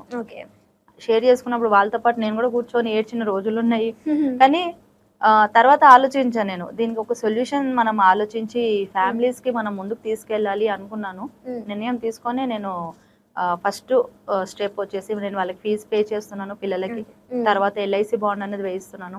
10 lakhs కవరేజ్ వస్తుంది వాళ్ళకి, అంటే నామినీ పిల్లల పేరు మీద ఉంటది కాబట్టి తల్లికి నెక్స్ట్ ఏం జరిగినా జరగకుండా పిల్లలకి అన్నది ఓ 15 lakhs సేవింగ్స్. నెక్స్ట్ వచ్చేసి నేను వాళ్ళ కోసం షెల్టర్ అన్నది ప్లాన్ చేస్తున్నాను, ఎందుకంటే రెంట్ వాళ్ళు పే చేయలేకపోతున్నారు. తర్వాత జాబ్ ఏదైనా దేవుడి దయ ఎవరైనా ముందుకు వచ్చి మనకి సపోర్ట్ చేసే వాళ్ళు ఉంటే, ఇలాంటి కుటుంబాలకి మనం అందరం కలిసి, కొన్ని వందల కుటుంబాలు ఉన్నారు నా దగ్గర ఇప్పుడు నన్ను నమ్ముకొని, ఒక సిస్టర్ గా ఒక తల్లిగా నాతో అన్ని షేర్ చేసుకుంటున్నారు. వాళ్ళ గురించి నాకు తెలుసు కంప్లీట్ గా, ఫ్యామిలీ ఏంటి, ఎలా ఉంది, ఎలా ఉంటున్నారు అని. సో ఇది నా ఒక్కదాంతో అయ్యే పని కాదు. ఎడ్యుకేషన్ వరకు నా వరకు ఎంత అమౌంట్ ఉంది అన్నది నేను లిమిటెడ్ స్టూడెంట్స్ కి నేను చదివిస్తున్నాను. బట్ ఇప్పుడు ఇక్కడ షెల్టర్ ప్లస్ జాబ్ అనే వరకు నాకు కూడా కొంచెం సపోర్ట్ అన్నది అవసరం ఉంటది. ఎవరైనా ముందుకు వచ్చి వాళ్ళంటి ఫ్యామిలీస్ కి సపోర్ట్ చేస్తే అందరం కలిసి మనం ముందుకు వెళ్ళొచ్చు అని నేను కూడా కోరుకుంటున్నాను. ఇప్పుడు సో మీ దగ్గర 200 మెంబర్స్ ఉన్నారు? అవునండి, సో ఎక్కువనే ఉన్నారు. సో 200 మెంబర్స్ కి స్టడీస్ చెప్పిస్తున్నారా? అంటే ఇప్పుడు అంటే అందరికి ఫీజు 25,000 ఉందా? కొందరికి అంటే నేను ఇప్పుడు మొన్న రీసెంట్ గా, అంటే నెక్స్ట్ ఇయర్ కాబట్టి రీసెంట్ గా నేను వాళ్ళకి మాట ఇచ్చాను, ఇంకా కొంతమందికి చెయ్యాలి. మొన్న అయితే 40 మెంబర్స్ వరకు నేను చెక్ ఇచ్చాను. ఓకే, సో ఇలా అనమాట. సో మీరు ఈవెంట్స్ కండక్ట్ చేసినప్పుడు కూడా చాలా డబ్బులు ఖర్చు అవుతాయి కదా, గెస్ట్లకి, పేరెంట్స్ కి, వాళ్ళు ఎక్కడి నుంచి వస్తుంటారు. సో ఇవన్నీ మీకున్న అమౌంట్ లో, అంటే మీరు బ్యాక్గ్రౌండ్ రిచ్చా లేదంటే ఎలాగ? ఈ డౌట్ అనేది ఖచ్చితంగా చాలా మంది, ఎక్కడి నుంచి వస్తున్నాయి డబ్బులు? ఫండ్స్ అమౌంట్ లోనే నేను చేస్తానండి ఇవన్నీ. మనకి సమ్ అమౌంట్, ఇప్పుడు suppose 2 lakhs 3 lakhs amount collect అవుతుంది, అందులో కొంచెం అమౌంట్ మనము ఈవెంట్ కి తీస్తాం. ఎందుకంటే ఇప్పుడు చాలా మంది, అంతకు ముందు నేను ఏం చేసేదాన్ని, స్కూల్ కి వెళ్ళి చెక్ ఇచ్చేదాన్ని, బట్ నాకు వెరిఫికేషన్ కి వెళ్ళాలి, స్కూల్ కి వెళ్ళాలి అంటే నాకు చాలా స్ట్రెయిన్ అవుతుంది. ఇప్పుడు నేను నాకు కూడా 2 పిల్లలు ఉన్నారు. సో నాకు హెడేక్ వచ్చేది, హెల్త్ ఇష్యూస్ వచ్చాయి నాకు కూడా. ఇది ఇలా కాదు, సింగిల్ పేరెంట్స్ అందరినీ కలిసి ఒక ఈవెంట్ పెట్టేసి అక్కడే చెక్ ఇద్దాము అనేసి నేను డిసైడ్ అయ్యాను. సో అలా ఇప్పుడు మనం డైరెక్ట్ ఇచ్చే కంటే ఎవరైనా గెస్ట్ వస్తే ఇంకా బాగుంటది అనేసి నేను Jeevan Lal sir, income tax commissioner sir ఉన్నారు కదా, సార్ని పిలిచి నేను సార్ ద్వారానే చెక్కులు ఇవ్వడం జరుగుతుంది గెస్ట్ గా. అండ్ తర్వాత రాధే రాధే గ్రూప్ వాళ్ళంతా కూడా నాకు తర్వాత కనెక్ట్ అయ్యేసి అందరూ ముందుకు వచ్చి హెల్ప్ చేసిన వాళ్ళే ఉన్నారు. ఓకే. సో ఇప్పుడు ఇంతమంది పిల్లలు ఉన్నారు కదా, వాళ్ళ బాండింగ్ ఎలా ఉంటుంది మీతో? వాళ్ళు ఎలా మాట్లాడుతుంటారు మీతో? ట్రీటింగ్ ఎలా? చాలా అంతకన్నా ఆనందం ఇంకా వేరేది ఏం లేదు. వెళ్ళేటప్పుడు కూడా బాయ్ ఆంటీ, బాయ్ టీచర్ అలా అంత ఎఫెక్షన్ చూపిస్తారు. అందరూ అక్క అంటారు, పిన్ని అంటారు, అసలు వదిలిపెట్టి వెళ్ళరు. నా చుట్టూ ఉంటారు పిల్లలు. ఎప్పుడు ఆ ఈవెంట్ ఉన్నప్పుడు నాతో మాట్లాడాలని చూస్తారు. బట్ ఆ టైంలో నాకు టైం సరిపోదు. సో చాలా ఎఫెక్షన్ గా ఉంటారు. వాళ్ళు చెప్తారు కదా సింగిల్ పేరెంట్స్, నా తర్వాత అమ్మ అని చెప్పి అంటారు. ఆ వర్డ్ కొన్ని వింటుంటే మనకి చాలా సంతోషం అనిపిస్తుంది. కొన్ని వర్డ్స్ బ్యాడ్ కామెంట్స్ చేస్తారు. అంటే నువ్వేమైనా సింగిల్ పేరెంట్ అని అడుగుతారు నన్ను. ఓ సింగిల్ పేరెంట్ వా, అందుకే సింగిల్ పేరెంట్ వాళ్ళకి చేస్తున్నావా అని చెప్పేసి. ఎందుకు మెయిన్ సింగిల్ పేరెంట్ కే చేస్తున్నావు, మీకు హస్బెండ్ ఉన్నారా అని అడుగుతారు. అట్లాంటి నెగటివ్ మాట్లాడిన వాళ్ళకి మీరు కౌంటర్ ఏమైనా ఇస్తారా, సైలెంట్ గానే ఉంటారా? మీకు ఏ విధంగా సింగిల్ పేరెంట్ గా కనిపిస్తున్నాను అంటాను. అంతే. ఎందుకంటే ఒక సింగిల్ పేరెంట్ ఇంత పెద్ద సంస్థ పెట్టేంత వరకు మన జనాలు రానిస్తారా? రానివ్వరు. ఇప్పుడే తొక్కేస్తున్నారు. ఏంటి అసలు సింగిల్ పేరెంట్ ఎదురొస్తే తిడతారంట, ఒక మంచి శారీ కట్టుకుంటే తిడతారంట, ఒక కార్యక్రమంకి పిలవరంట. ఎంత అన్ని షేర్ చేసుకుంటారు. అంతకు ముందు మా హస్బెండ్ ఉన్నప్పుడు అందరు ఇంటికి వచ్చి తాగి, అంటే ఐ మీన్ తినే మంచిగా అందరి ఇంటికి వచ్చి వెళ్లే వాళ్ళు. అలాంటిది ఇప్పుడు మమ్మల్ని కనీసం చూడడానికి కూడా ఎవరు రావట్లేదు. సరే నా గురించి రాకపోయినా పిల్లల కోసమైనా వాళ్ళు రావాలి కదా, ఎవరు రావట్లేదు అని చెప్పి చాలా మంది, అంటే ఒక భర్త లేని అమ్మాయిని చూస్తే అది ఒక పాపం లాగా ఫీల్ అయిపోతున్నారంట. సో ఇప్పుడు ఇంకొకటి, మీకు ఈ 4 years లో కానీ జర్నీ స్టార్ట్ చేసిన తర్వాత మీకు అబ్బా బెస్ట్ డే, అబ్బా ఈరోజు ప్రశాంతంగా పడుకోవచ్చు, బాగుంది, హ్యాపీ, హాయ్, ఇంకా చాలు అనే రోజు ఏదైనా ఉందా మీ లైఫ్? నిజం చెప్పాలంటే లేదు. ఇంకా తృప్తి పొందట్లేరు మీరు? లేదు, ఇంకా కావాలి. ఎందుకంటే ఈవెంట్ అయినప్పుడు ఒక 200 సింగిల్ పేరెంట్స్ వరకు వస్తారు. అంటే వాళ్ళకి చెక్ ఇచ్చినా ఇవ్వకపోయినా వాళ్ళు ఒక ఈవెంట్ ఉన్నప్పుడు ఖచ్చితంగా వస్తారు. వచ్చినప్పుడు నేను కొంతమంది స్టూడెంట్స్ కి ఇచ్చి ఇంకా కొంతమంది స్టూడెంట్స్ కి ఇవ్వట్లేదు కదా, ఎందుకంటే నా ఫండ్స్ కూడా అంత సరిపోవట్లేదు. సో ఆ టైంలో నాకు ఈవెంట్ చేసినా నాకు అంత ఆనందం అయితే రావట్లేదు ప్రెసెంట్. ఇంకా అందరికి ఇస్తే బాగుండు, ఎందుకంటే అందరి సిచ్యువేషన్ నాకు తెలుసు. ప్రతి సింగిల్ పేరెంట్ వచ్చి అడుగుతారు, అక్క ఈసారి చెయ్యండి నాకు మా బాబుకి అంటారు. సో పిల్లలు కూడా వచ్చి అడుగుతారు, మమ్మీకి హెల్త్ బాగాలేదు, ఈ నెల శాలరీ రావట్లేదు, ఫీజు కట్టలేము అని చెప్పేసి అడుగుతుంటారు. నేను చేయలేకపోతాను. ఓకే. సో అసలు ఫ్యూచర్ లో ఓవరాల్ గా గోల్ ఏంటి మీది? ఎండ్ ఆఫ్ ది డే సరే ఇక్కడ ఇంత చేసిన తర్వాత నేను రిలాక్స్ అవుతాను, సరే ఓకే చాలు అనే డే ఏది ఉంటుంది? నేను మొన్న మా హస్బెండ్ కూడా చెప్పాను, ఇన్ కేసు నాకేమన్నా జరిగినా ఫ్యూచర్ లో నేను బెడ్ మీద ఉన్నా కానీ కూడా సింగిల్ పేరెంట్ నన్ను నమ్ముకొని ఇప్పుడు ప్రెసెంట్ ఎవరెవరైతే ఉన్నారో వాళ్ళ లైఫ్ అనేది సెట్ అవ్వాలి. ఆ ప్రామిస్ తీసుకొని నేను ఏదన్నా ఫర్దర్ గా, నాకు ఎందుకో నేను అంత అడిక్ట్ అయిపోయాను వాళ్ళ విషయాలకి. ఎందుకంటే ఒక్కరు ఇద్దరు ఫ్యామిలీస్ కాదు ఇక్కడ, చాలా మంది. ఇంకొకరు రీసెంట్ గా కూడా డబ్బులు ఇస్తే ఎవరైనా వస్తారు అని చెప్పేసి డబ్బులు పంచుతున్నామంటే ఎవరైనా వచ్చి తీసుకుంటారు అని అంటున్నారు. మీరు తీసుకునేదే ఆలోచిస్తున్నారు, కానీ అక్కడ ఒక అమ్మాయి 10,000 శాలరీలో ఎలా ముందుకు వెళ్తుంది? పిల్లలు ఉన్నారు, 3 పిల్లలు, ఒక్కొక్కరికి ఇద్దరు 3 పిల్లలు. ఒక్కరు పిల్లలు ఉన్నవారు చాలా రేర్ గా ఉన్నారు.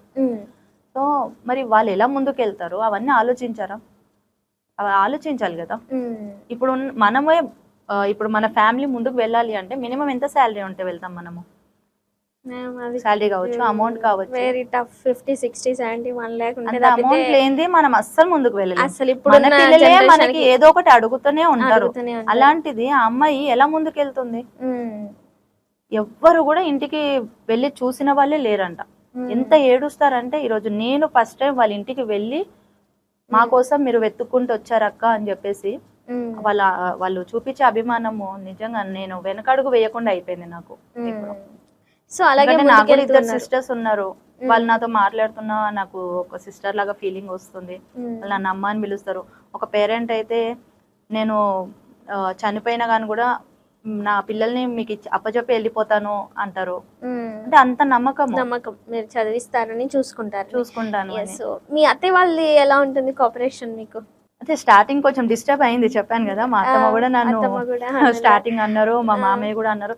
ఎందుకంటే ఇప్పుడున్న జనరేషన్ కి ఇంట్లో కోడలు ఉంటే బాగుంటది అనుకుంటారు. సొసైటీలో వెళ్ళి సేవ చేస్తాను అంటే ఎవరు కూడా ఒప్పుకోరు. అందులోనూ ఇంటర్ కాస్ట్ మ్యారేజ్ నాది. సో ఇంట్లో ఒకటే కోడలు, ఎవరు కూడా లేరు నాకు, ఆడపడుచు కానీ ఎవరు కూడా లేరు. సో ఇంట్లో ఒక కోడలు ఇంట్లోనే ఉండాలని ఎవరైనా అనుకుంటారు, కళ్ళ ముందు తిరుగుతుండాలి అలాగే. నాకేమో సో వీళ్ళకి ఏదైనా చెయ్యాలి, ఎందుకంటే నేను జాబ్ పరంగా బిజినెస్ పరంగా నాకు బయట సొసైటీ ఎలా ఉంది అన్నారు కదా. ఏం బిజినెస్ అది? ఏం చేశారు బిజినెస్? అది డిస్పోజల్ అండ్ హోల్సేల్ అన్నమాట అది.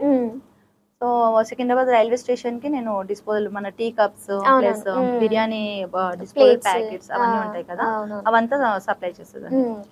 సో అప్పుడు బాగా మాది ఏరియా బోయిగూడ. సో ఆ ఏరియాలో మాక్సిమం అంతా రైల్వే వాళ్ళే ఉంటారు. So Secunderabad station back side కాబట్టి కిరాణా నుంచి డిస్పోజల్ అన్ని ఐటమ్స్ నా దగ్గరే తీసుకొని వెళ్తుండే వాళ్ళు. సో మంచిగా సెట్ అయ్యే టైంలో నాకు కన్సీవ్ అవ్వడము, మళ్ళీ బిజినెస్ తీసేసాను. ఆ టైంలో ఎవరు చూసుకునే వాళ్ళు ఎవరు లేకుండే. అంటే ఆ టైంలో ఈ సపోర్ట్ ఉంటే బాగుండు అనిపించింది. ముఖ్యంగా సపోర్ట్ అన్న వర్డ్ నాకు ఇంత ముందుకు తీసుకొచ్చింది. ఎందుకంటే నాకు ఒకవేళ సపోర్ట్, ఇప్పుడు ఆయన జాబ్ చేస్తున్నారు, సో ఇప్పుడు నువ్వు జాబ్ మానేసి నా బిజినెస్ చూసుకో అని నేను ఫైట్ చేయలేను కదా. ఎందుకంటే తనకి end of the day job అనేది ఇంపార్టెంట్. సో ఇది నా ఇష్టంగా పెట్టుకున్నాను బిజినెస్ అని. బిజినెస్ పెట్టుకున్నప్పుడు తర్వాత ఇంకా తీయాల్సి వచ్చింది, మంచి కరెక్ట్ టైం అసలు. కానీ ఇప్పుడు నేను మళ్ళీ షాప్ కి వెళ్ళాలి అని అంటే నాకు బెడ్ రెస్ట్. సో ముందు నాకు మిస్క్యారేజ్ అయింది కదా, సో కంపల్సరీ నేను రెస్ట్ లో ఉండాలి. ఇంకా తప్పదని నేను బిజినెస్ తీయాల్సి వచ్చింది. సో ఆ టైంలో చాలా డిస్టర్బ్ అయ్యాను అసలు, చాలా అంటే చాలా. జాబ్ చేసినప్పుడు డిస్టర్బ్ అయ్యాను, కిడ్స్ మిస్ అయినప్పుడు డిస్టర్బ్ అయ్యాను, ఈవెన్ బిజినెస్. నాకు అప్పుడు అనిపించింది ఒక సపోర్ట్ ఉండాలి ఖచ్చితంగా. ఎవరైనా ముందుకు వెళ్ళాలి అంటే సపోర్ట్ అన్నది చాలా ఇంపార్టెంట్ ప్రతి ఒక్కరికి. మీరు చాలా మందికి సపోర్ట్ గా మీరు ఉంటున్నారు. సో ఆ కాన్సెప్ట్ లో నేను వెళ్ళి దేవుడి దగ్గర మనము జనరల్ గా మొక్కుతుంటాం కదా, సో ఆ టైంలో నాకు ఇంకొక ఛాన్స్ ఇవ్వు అని అడగడము.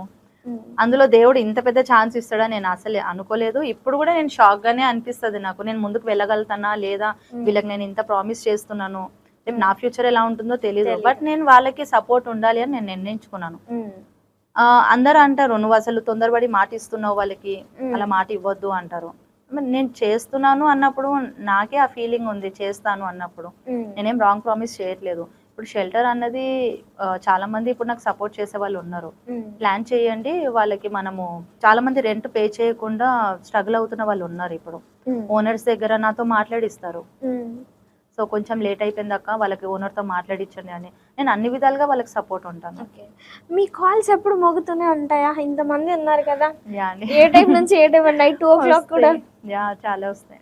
నైట్ అంటే 10 తర్వాత ఎవరు చేయరు, బిఫోర్ కాల్ చేస్తారు. సింగిల్ పేరెంట్స్ 500 అడుగుతారు, అలా చిన్న చిన్న వాటికి పిల్లలకి హాస్పిటల్ కానీ అన్ని విధాలుగా నేను వాళ్ళకి సపోర్ట్ గా ఉన్నాను. చాలా మంది హాస్టల్ పిల్లలు వేద్దామని అన్నారు.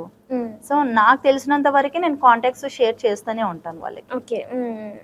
ఇప్పుడు నేను ఎక్కడికైనా వెళ్ళండి జాబ్ చేయండి అంటే వాళ్ళు అక్కడ షిఫ్ట్ అవ్వడానికి కూడా రెడీ. ఎంత దూరమైనా, ఈవెన్ ఆంధ్రాలో జాబ్ ఉంది మీరు వెళ్తారా అంటే కూడా వెళ్ళడానికి రెడీ వాళ్ళు. సో మీరు అంత నమ్మకం ట్రస్ట్ తెచ్చుకున్నారు వాళ్ళ దగ్గర. సో మీరు అంత జెన్యూన్ కాబట్టి వాళ్ళకి అంత ట్రస్ట్ వచ్చేసింది లిటరల్. సో మరి అంటే ఇన్ని ఫోన్ కాల్స్, ఈ మీటింగ్స్, ఇదంతా వీళ్ళని కలవడం అసలు ఎలా హ్యాండిల్ చేస్తున్నారు? స్ట్రెస్ అవుతుంది కానీ ఇంట్లో ఏంటండి పిల్లలకన్నా టైం ఇస్తున్నారా? సాటర్డే సండే ఖచ్చితంగా ఇంట్లో ఉంటాను. ఎందుకంటే మా హస్బెండ్ అదొక రూల్ పెట్టారు, సాటర్డే సండే ఎక్కడికి వెళ్ళొద్దు, ఫోన్ మోగొద్దు అని. సో అదొక రూల్ పెట్టారు. ఎందుకంటే ఓకే నేను కూడా పిల్లలకి టైం ఇవ్వాలి కాబట్టి మండే టు ఫ్రైడే ఇంకా నేను అసలు ఎవరికి వినను. అంటే నేను కూడా వేరే బిజినెస్ ఉంది నాకు, చిన్న స్మాల్ బిజినెస్. ఓకే. సో అది చూసుకుంటూ మళ్ళీ సింగిల్ పేరెంట్స్ ని చూసుకోవాలి, ఇవన్నీ కూడా హ్యాండిల్ చేస్తాను. మళ్ళీ ఇంట్లో చూసుకోవాలి అవన్నీ. ఓకే. మీ పిల్లలు ఏమంటుంటారు మీరు ఇవన్నీ ఇంతమంది పిల్లలకి హెల్ప్ చేసినప్పుడు ఏం చెప్తుంటారు జనరల్ గా? అయితే కరెక్ట్ క్వశ్చన్ అడిగారు. మొన్న రీసెంట్ గా మా హస్బెండ్ పాస్ ఫోటో మా పాప తీసుకొని అది కొంచెం చినిగిపోయింది. ఓకే. ఎలా ఏడ్చిందంటే పాప, అసలు ఫోటో చినిగిపోయింది, డాడీ ఫోటో. ఓకే. ఎంత ఏడ్చిందంటే అసలు నేను చెప్తే కూడా వినట్లేదు. ఫోటోనే కదా వేరే తీస్తా అంటే, లేదు ఫోటో చినిగిపోయింది, డాడీ ఫోటో చినిగిపోయింది అని చాలా చాలా ఏడ్చింది. అసలు 2-3 hours ఏం చెప్పినా ఏం కొనిచ్చినా ఇవ్వలేదు. నాకు ఇలాంటి టైంలో నాకు సింగిల్ పేరెంట్స్ గుర్తొస్తారు మళ్ళీ. అంటే వీళ్ళు ఎలా, ఒక ఫాదరే లేరు అసలు, పిల్లల్ని నాకు ఇప్పుడు ఏ సిచ్యువేషన్ ఉన్నా వాళ్ళే గుర్తొస్తుంటారు. అంటే ఒక ఫోటో చినిగిపోతేనే మన పాప ఇంత ఏడుస్తుంది. ఇప్పుడు కళ్ళ ముందు ఇంత చిన్న చిన్న పిల్లలు చాలా మంది, ఇప్పుడు నేను చదివించేది LKG నుంచి 10th క్లాస్ వరకు. సో వాళ్ళకి ఎలా వీళ్ళు చెప్తున్నారు పిల్లలకి, అవన్నీ కూడా కొన్ని కొన్ని నాకు అనిపిస్తుంటాయి. So yes. అండ్ మా పెద్ద బాబు కూడా ఈవెన్ నాలాగానే తనకి చాలా, ఎవరైనా వచ్చే అమౌంట్ అడిగారు అనుకోండి సిగ్నల్స్ దగ్గర, మమ్మీ డబ్బులు ఇయ్యి అని అంటారు. సో అనిపిస్తుంది నీకు నాదే కొంచెం వచ్చిందిరా నీకు, అలా ఆలోచిస్తారు పిల్లలు. సో మానవ సేవ చాలా సపోర్టివ్ నాకు.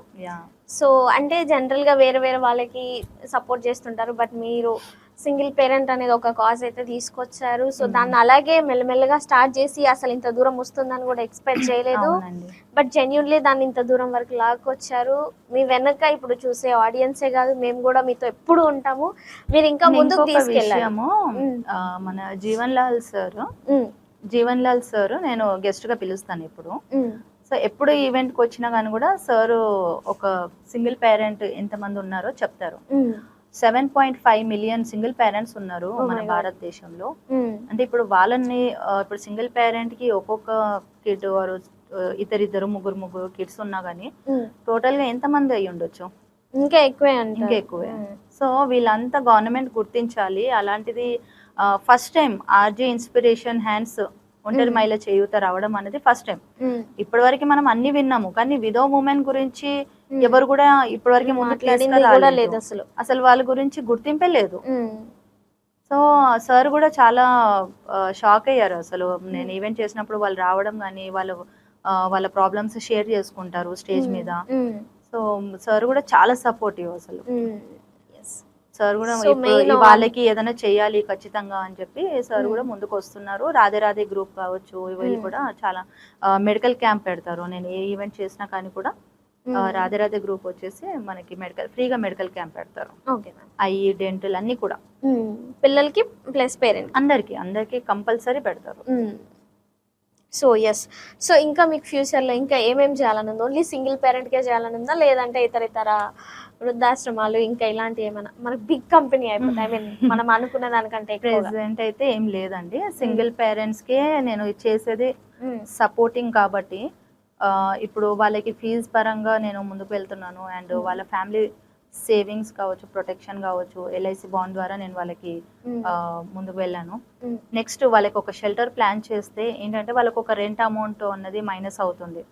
సో ఇది ఒక హెల్ప్ అనుకుంటున్నాను. చాలా మంది ముందుకు రావడానికి రెడీగా ఉన్నారు. అండ్ తర్వాత జాబ్, ఎందుకంటే ఈ ఇయర్ నేను పే చేస్తాను, నెక్స్ట్ ఇయర్ మళ్ళీ నా మీద డిపెండ్ అవ్వద్దు. ఫస్ట్ ఆఫ్ ఆల్ వాళ్ళ కాళ్ళ మీద వాళ్ళు నిల్చోవాలి కాబట్టి జాబ్ పరంగా ఆలోచిస్తున్నాను. సో వెరీ సూన్ మేబీ ఇవి రెండు అవుతాయి తొందరలో. సో అప్పుడు అందరు కూడా ఇలాగే మీడియాని పిలిచి ఓపెనింగ్ చేయిస్తాను. తప్పకుండా అండి. Thank you. మీరు చదివించే పిల్లలు కూడా మన దేశ భవిష్యత్తుకి ఎంతో ఉపయోగకరం. వాళ్ళు ఎడ్యుకేట్ అయ్యి తర్వాత కంప్లీట్ గా వాళ్ళ అంటే లైఫ్ మొత్తం కంప్లీట్ చేంజ్ అయిపోతుంది. వాళ్ళు ఏం కోల్పోయారో అది వాళ్ళ లైఫ్ లోకి తెచ్చుకునే ఛాన్సెస్ చాలా ఉంది.